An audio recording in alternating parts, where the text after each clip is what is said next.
नमस्कार। शुरुआत करते हैं बड़ी खबर के साथ। सीएम योगी आदित्यनाथ आज गाजियाबाद के दौरे पर हैं। इस दौरान सीएम योगी इंदिरापुरम में कैलाश मानसरोवर भवन का लोकार्पण भी करने वाले हैं। क्या है इसकी खासियत, आइए आपको एक रिपोर्ट के जरिए दिखाते हैं। सीएम योगी आदित्यनाथ आज गाजियाबाद के दौरे पर हैं। इस दौरान सीएम योगी इंदिरापुरम में कैलाश मानसरोवर भवन का लोकार्पण करेंगे। गाजियाबाद से सांसद और केंद्रीय मंत्री जनरल वीके सिंह भी इस दौरान उनके साथ मौजूद रहेंगे। कैलाश मानसरोवर भवन का निर्माण 2018 में शुरू हुआ। तकरीबन 2 साल में ये भवन बनकर तैयार हुआ। इस भवन के निर्माण में करीब 70 करोड़ रुपए की लागत आई है। गाजियाबाद के इंदिरापुरम इलाके में इस भवन को बनाया गया है। इसमें 100 कमरे हैं। कैलाश मानसरोवर भवन में 300 लोगों के ठहरने की व्यवस्था है। इस भवन में kitchen, rest house, waiting room और लिफ्ट समेत कई सुविधाएं हैं। उत्तर प्रदेश के मुख्यमंत्री योगी आदित्यनाथ के ड्रीम प्रोजेक्ट में से एक कैलाश मानसरोवर भवन बनकर तैयार हो चुका है। फिलहाल आप मेरे पीछे देख सकते हैं, यहाँ पर ये कैलाश मानसरोवर भवन है जो कि इंदिरापुर में बनाया गया है। तकरीबन 70 करोड़ की लागत से बना ये कैलाश मानसरोवर भवन 2 साल में बनकर तैयार हुआ है। इसमें 100 कमरों की व्यवस्था की गई है जिनमें कि 300 लोग आसानी से ठहर सकते हैं। इसके साथ ही यहाँ पर खाने पीने रहने ठहरने की पूरे इंतजामात किए गए हैं। वहीं दूसरी ओर क्योंकि मुख्यमंत्री योगी आदित्यनाथ का ये ड्रीम प्रोजेक्ट है, ऐसे में इसे बनाने में और उसकी देखरेख में कोई कोताही भी नहीं बरती गई है। इस भवन के निर्माण में जयपुर से लाए गए पत्थरों का इस्तेमाल किया गया है। माना जा रहा है कि इसके निर्माण के बाद 4 धाम के यात्रियों को सुविधा मिलेगी। Bureau report, news 18। और इस भवन की क्या खासियत है वो भी हम आपको बताते हैं। 2018 में इसका निर्माण कार्य शुरू हुआ था और 2 साल में ही कैलाश मानसरोवर भवन बनकर तैयार हो गया है। भवन निर्माण में तकरीबन 70 करोड़ रुपए की लागत आई है। गाजियाबाद के इंदिरापुरम इलाके में इसका निर्माण किया गया है।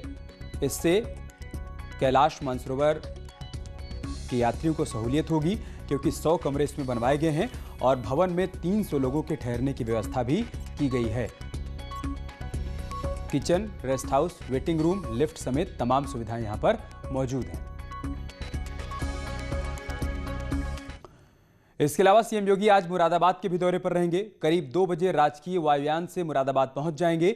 शाम 4 बजे सर्किट हाउस में बीजेपी के मुरादाबाद मंडल संगठन से वो जुड़े लोगों और एमएलए एमएलसी के साथ बैठक भी करने वाले हैं। सीएम योगी 10 मिनट तक जिले के अधिकारियों के साथ कोविड-19 को लेकर बैठक भी करेंगे। बेहद अहम दौरा होगा मुरादाबाद का, जहां पर कोविड-19 की समीक्षा बैठक सीएम योगी करने वाले हैं। अधिकारियों से बातचीत करेंगे कि वैक्सीन आ जाने के बाद उसके रखरखाव के क्या इंतजाम हैं, क्या कोल्ड चेन बनाने की दिशा में और प्रयास किए जा सकते हैं, कितनी कामयाबी उसमें अब तक मिल पाई है। इन तमाम बातों को लेकर समीक्षा बैठक करेंगे। एमएलए और एमएलसी के साथ भी वो चर्चा करने वाले हैं कि विकास की जो योजनाएं मुरादाबाद में चल रही हैं उसको कैसे और गति दी जा सकती है, उसमें और क्या कुछ बेहतर किया जा सकता है।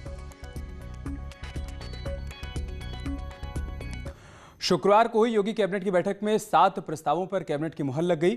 इनमें प्रदेश के 13 जिलों में मेडिकल कॉलेज बनाने का प्रस्ताव भी शामिल है। जिन जिलों में मेडिकल कॉलेज बनाने का प्रस्ताव पास हुआ है उसमें कानपुर देहात, चंदौली, लखीमपुर खीरी, बुलंदशहर, सोनभद्र, पीलीभीत, औरैया, ललितपुर, कुशीनगर, गोंडा, सुल्तानपुर, बिजनौर और कौशाम्बी शामिल हैं। इसके अलावा 3 जिलों में कांवड़ मार्ग का प्रस्ताव भी पास हुआ है। ये कांवड़ मार्ग मुजफ्फरनगर, मेरठ और गाजियाबाद में बनेगा और चौधरी चरण सिंह के नाम पर इसका नामकरण होना है।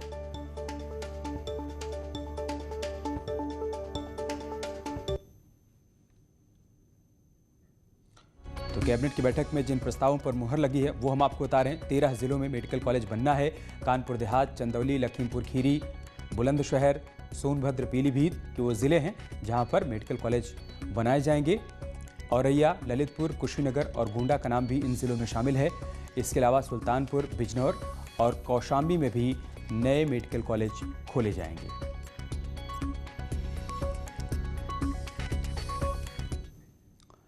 मुख्यमंत्री योगी आदित्यनाथ ने न्यूज़ 18 से खास बातचीत की है और किसानों के आंदोलन पर कहा है कि भोले भाले किसानों को बहलाया जा रहा है और किसानों के बहाने अराजकता फैलाने की कोशिश हो रही है। उन्होंने कहा कि उमर शर्जील जैसे लोग किसानों के हितैषी कब से हो गए हैं। उन्होंने कहा कि देशद्रोहियों को रिहा करने की बात हो रही है। मैं आपसे एक बहुत स्पष्ट सवाल पूछता हूं, क्या आपको लगता है कि ये किसान आंदोलन अब जैसा आपने कहा भटक रहा है? क्या आपको लग रहा है कि अल्ट्रा लेफ्ट वो लोग जो भारतीय जनता पार्टी की आइडियोलॉजी के विरोधी है, वो लोग जो देश की आइडियोलॉजी के विरोधी है, वो इस आंदोलन को टेक ओवर कर रहे हैं और इसीलिए ये समाधान पे नहीं आ पा रहा, इसीलिए वो समाधान चाहता ही नहीं है। जब सरकार 10 बार ही बात कर चुकी है, आज मैंने जो केंद्रीय कृषि मंत्री है उनसे भी इस संवाद किया, उन्होंने बोला हमने सारे प्रस्ताव दे दिए, लेकिन वो कोई प्रस्ताव मानने को जब तैयार ही नहीं है तो इसका मतलब है वो सोल्यूशन ही नहीं चाह रहे किसी बात का, और ये लोग उनके पीछे हैं।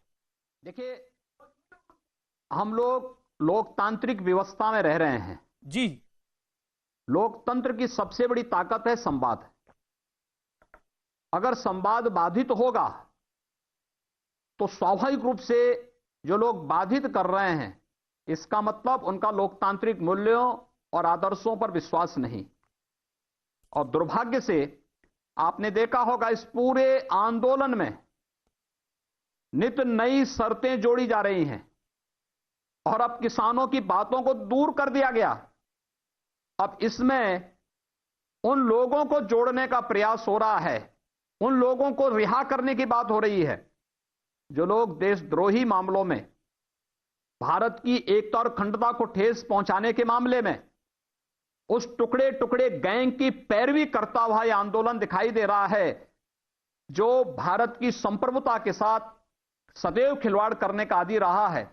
और ये लोग और इनका वास्तविक चेहरा उजागर हो चुका है, जो लोग भारत की संप्रभुता के साथ खिलवाड़ कर रहे थे और किसान, हमारे भोले भाले किसानों को निशाना बना करके आज जिस प्रकार की इनके चेहरे देश के सामने और समाज के सामने आए हैं, ये चीजें इस बात को बताती हैं कि वही शहरी नक्सली, वही तत्व जो भारत की एकता और अखंडता जिन्हें बर्दाश्त नहीं, वही लोग जो अलग अलग प्रकार से कहीं लोकतांत्रिक अधिकारों के नाम पर, कहीं कोई एक्टिविस्ट के नाम पर देश के अंदर उपद्रव और अराजकता फैलाना ही जिनका विदेशी जूठन खा करके देश के अंदर अव्यवस्था और अराजकता फैलाने का जो कुछ सी चेष्टा कर रहे थे, वे लोग आज फिर से जब उन्हें कहीं कोई अवसर नहीं मिला तो उन्होंने भोले भाले किसानों को निशाना बनाया है। इसके अलावा किसान आंदोलन को लेकर सीएम योगी ने कहा कि इस आंदोलन में देशद्रोहियों को रिहा करने की मांग हो रही है। इस पर प्रतिक्रिया देते हुए कांग्रेस ने कहा कि अगर किसान आंदोलन में देशद्रोही हैं तो उन्हें गिरफ्तार करें। वहीं बीजेपी ने सीएम के बयान का समर्थन किया है। अगर सरकार ये समझती है कि किसान आंदोलन में किसी प्रकार के देशद्रोहियों ने कब्जा कर लिया है तो उनको गिरफ्तार करें, और किसान अगर वहाँ पे नहीं है तो उनको हटा दे। और अगर उनसे वार्ता कर रही है और दूसरी तरफ ये कह रही है कि किसान आंदोलन में देशद्रोही लोग घुस गए हैं, ये हास्यास्पद लगता है। ऐसा नहीं करना चाहिए। कौन सा व्यक्ति है जो देशद्रोही है और देश में खुला घूम रहा है? ये सरकार की कर्मठता खुलेआम दर्शा रही है। लिहाजा इस तरह की बात करना बंद करें और किसानों की बात और समस्याओं का समाधान करें। इस आंदोलन को कुछ अराजक तत्वों ने, देशद्रोही ताकतों ने सच में हाईजैक कर लिया। सरजील इस्लाम के पोस्टर, खालिद मसूद के पोस्टर, खालिस्तान की बात, इंदिरा तेरे टुकड़े किए, राजीव तेरे टुकड़े किए, मोदी के टुकड़े करेंगे, इस तरह की जो बातें हैं और टुकड़े टुकड़े गैंग इसमें शामिल हो गया जो किसानों के आगे रख के पीछे से देश विभाजन की बातें सोच रहा है, देशद्रोही ताकतों के साथ है और देश विरोधी ताकतें इसमें हैं। और मुझे लगता है देश के विपक्षी राजनीतिक दल अपनी राजनीतिक रोटियां सेकने के लिए ऐसे तत्वों को पीछे से समर्थन कर रहे हैं। ये बहुत ही गलत है और योगी आदित्यनाथ जी ने आज इस तरफ सारे देश का, उत्तर प्रदेश की जनता का ध्यान आकर्षित किया है कि किसान आंदोलन की आड़ में ऐसे अराजक तत्व, ऐसे देशद्रोही तत्व सक्रिय हो गए जो एकदम सत्य है। कृषि कानून के विरोध में चल रहा किसान आंदोलन आज से और